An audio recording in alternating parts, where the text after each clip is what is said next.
வணக்கத்துடன் pepper and salt news என்கின்ற இந்த வலையொலியில் உங்களை சந்திப்பதில் நான் மகிழ்ச்சி அடைகின்றேன். தமிழக அரசியல் களத்தை பொறுத்தமட்டில் ஒவ்வொரு நிமிடமும் ஒவ்வொரு களங்கள் மாறிக்கொண்டிருக்கக்கூடிய செயல்பாடுகள் தான் நம்மால் பார்க்க முடிகின்றது. இன்று ஒன்று பேசப்படுகின்றது, மறுநாள் இன்னொன்று பேசப்படுகின்றது.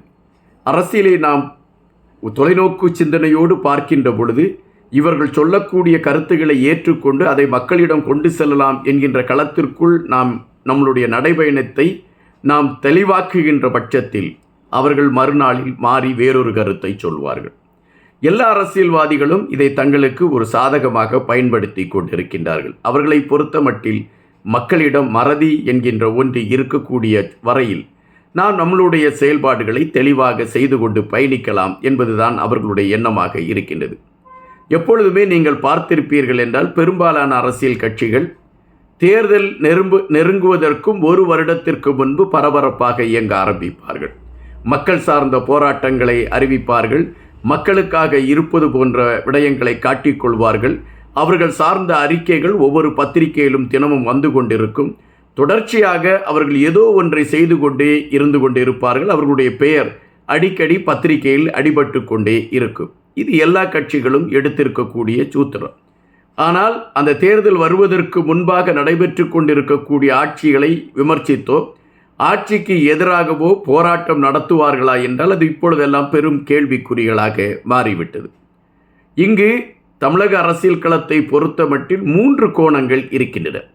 ஒன்று தேசியத்தை மையப்படுத்திய கட்சிகளின் ஆளுமை, இன்னொன்று திராவிடத்தை மையப்படுத்திய கட்சிகளின் ஆளுமை, இன்னொன்று தமிழ் தேசியத்தை மையப்படுத்திய கட்சிகளின் ஆளுமை. இந்த தமிழ் தேசியத்தை மையப்படுத்திய கட்சிகளின் ஆளுமை என்கின்ற பொழுது அந்த கட்சிகளை சார்ந்தவர்கள் வளரக்கூடிய சூழல் ஏற்படுகின்ற பொழுதெல்லாம் அவர்களுக்கு எதிரான பல விமர்சனங்கள் வைக்கப்படுவது தொடர்ச்சியாக மாறிவிடுகின்றன. அதற்கு பின்னால் யார் இருக்கிறார், இதையெல்லாம் எப்படி செய்கிறார்கள் என்கின்றது இந்த காணொலிக்கு தேவையில்லாத ஒன்று. திராவிட கட்சியை பொறுத்தமட்டில் இது பெரியாரால் வளர்க்கப்பட்ட மண். இந்த மண்ணில் பெரியார் சார்ந்த விடயங்கள் மட்டுமே முதன்மை பெறும் என்கின்ற ஒரு கருத்தை அவர்கள் வலுப்படுத்தி கொண்டே வருகிறார்கள். ஆனால் தேசிய கட்சியை பொறுத்தமட்டில் இது முறியடிக்கப்பட வேண்டும் என்ற எண்ணம் அவர்கள் மத்தியிலே இருக்கிறது. எனவே அதற்கான ஒரு வழிமுறைகளை அவர்கள் தேர்ந்தெடுக்க ஆரம்பிக்கிறார்கள். ஒரு களத்தை அவர்கள் உருவாக்குகிறார்கள்.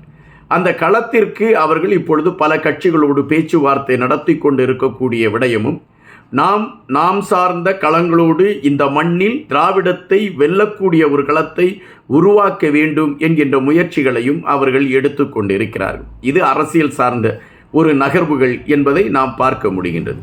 தற்பொழுது அண்ணாமலை அவர்கள் தன்னை 6 முறை சவுக்கால் அடித்திருக்கிறார். இந்த சவுக்கால் அடிக்கக்கூடிய விடயத்தை குறித்து பேசுகின்ற பொழுது எனக்கு ஒரு சம்பவம் மட்டும் மனதிற்குள் நினைவு வரும். சவுதி அரேபியா உங்கள் அனைவருக்குமே தெரிந்திருக்கும். இஸ்லாமிய சட்டத்தின்படி ஆட்சி நடந்து கொண்டிருக்கக்கூடிய நாடுகளில் சவுதி அரேபியாவும் ஒன்று. சில வருடங்கள் சவுதி அரேபியாவில் பணிபுரக்கூடிய ஒரு வாய்ப்பு கிடைத்தது.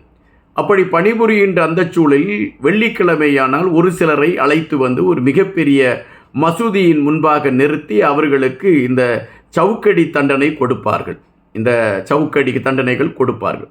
அப்படி சவுக்கடி தண்டனை கொடுக்கின்ற பொழுது, இந்த சவுக்கால் அடிக்கின்ற பொழுது அந்த அடிபடுகின்றவர் தன்னுடைய எவ்வளவு பெரிய வலியை சந்திப்பார் என்பதை நாம் அங்கு பார்க்கக்கூடிய அந்த களத்திலிருந்து நம்மால் புரிந்து கொள்ள முடியும். காரணம் அதுதான் தண்டனையாக பார்க்கப்படுவது. இங்கு அண்ணாமலை அவர்கள் தன்னை 6 முறை அடித்திருக்கிறார். அதற்கு காரணம் அண்ணா பல்கலைக்கழகத்தில் நடந்த ஒரு துயர சம்பவம். சகோதரி ஒருவருக்கு எதிராக அல்லது ஒரு சகோதரியை பாலியல் ரீதியான ஒரு இம்சை செய்து ஒருவன் காட்டிய அயோக்கியத்தனத்தை மையப்படுத்தி அதற்கு இந்த அரசு செயல்பாடு சரியில்லை என்பதை வெளிப்படுத்துவதற்காக அண்ணாமலை இதை கையில் எடுத்திருக்கிறார் என்பதுதான் அவரால் சொல்லப்படுகின்ற தகவல். இங்கு அந்த விடயத்தை குறித்து பார்க்கின்ற பொழுது சில நெருடல்கள் இருக்கின்றன. காரணம், அந்த சகோதரி கொடுத்த அவள் வழக்கு கொடுத்த அந்த முதல் அறிக்கையை அவர்களுடைய அந்த சகோதரியுடைய பெயரோடு ஒரு சிலர் வெளியிட்டு விட்டார்கள் என்கின்ற செய்தி வருகின்றது. இதற்கு சென்னை காவல்துறை ஆணையர் யார் இதை வெளியிட்டார்களோ அவர்கள் மீது கடுமையான நடவடிக்கை எடுக்கப்படும் என்று அவர் அழுத்தமாக பதிவிட்டிருக்கிறார். இது பாராட்டுக்குரியது. அவர்கள் மீது நடவடிக்கை எடுக்கின்ற பட்சத்தில் அது இன்னும் பாராட்டத்திற்கு உரியது என்று எடுத்துக்கொள்ளலாம். ஆனால் அண்ணாமலை அவர்கள் இப்பொழுது அதை கையில் எடுத்துக்கொண்டு ஒரு வேதனையோடு அவர் தன்னை சவுக்கால் அடித்திருக்கிறார் என்று குறிப்பிடப்படுகின்றது. ஆனால் இதன் பின்னணியில் அரசியல் இருக்கிறது என்பதையும் நாம் கணிக்க வேண்டியதாக இருக்கின்றது.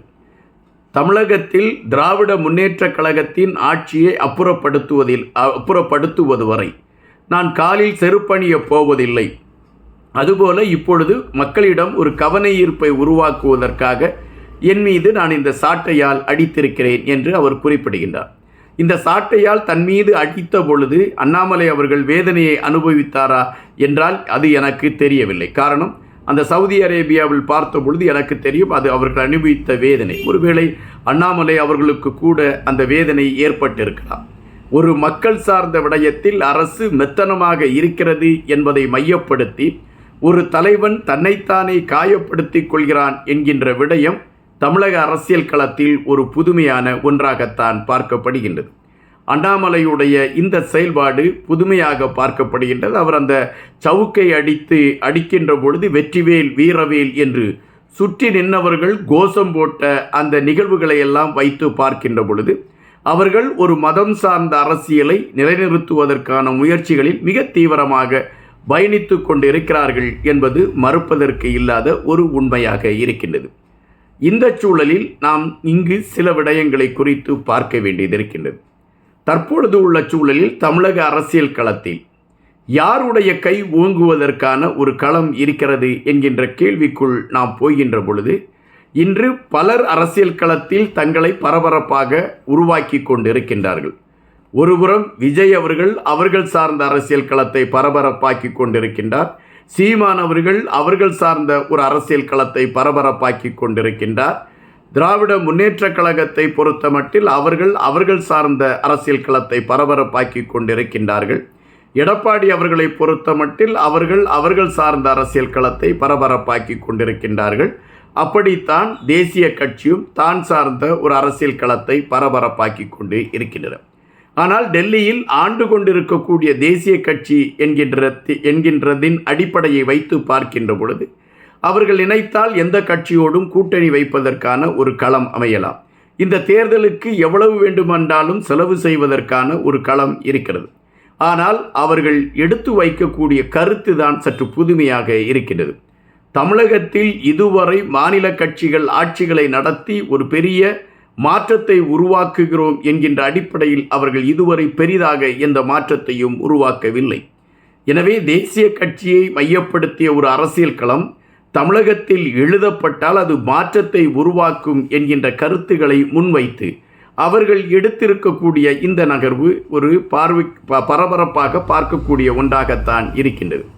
ஆனால் தற்பொழுது மாநில அரசுக்கு எதிராக நடக்கக்கூடிய சின்ன சின்ன விடயங்களையும் மக்கள் மன்றத்தில் கொண்டு செல்வதற்கு தேசிய கட்சி எடுத்திருக்கக்கூடிய முனைவு திமுகவிற்கு சற்று பின்னடைவை தரலாம் என்பது பதிவு.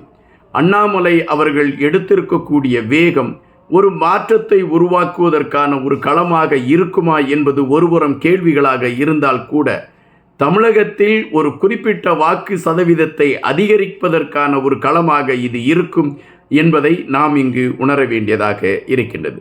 சகோதரிக்கு நடந்த அந்த பாலியல் வன்கொடுமை ஒவ்வொரு தமிழனையுமே தலைகுனிய வைத்திருக்கிறது. ஆனால் இன்று அந்த சகோதரியை மையப்படுத்தி வாக்கு வங்கி அரசியல் பரபரப்பு கூட்டத் தொடங்கி இருக்கிறது என்பதையும் நாம் இங்கு புரிய வேண்டியதாக இருக்கின்றது. நன்றியுடன் இன்பா.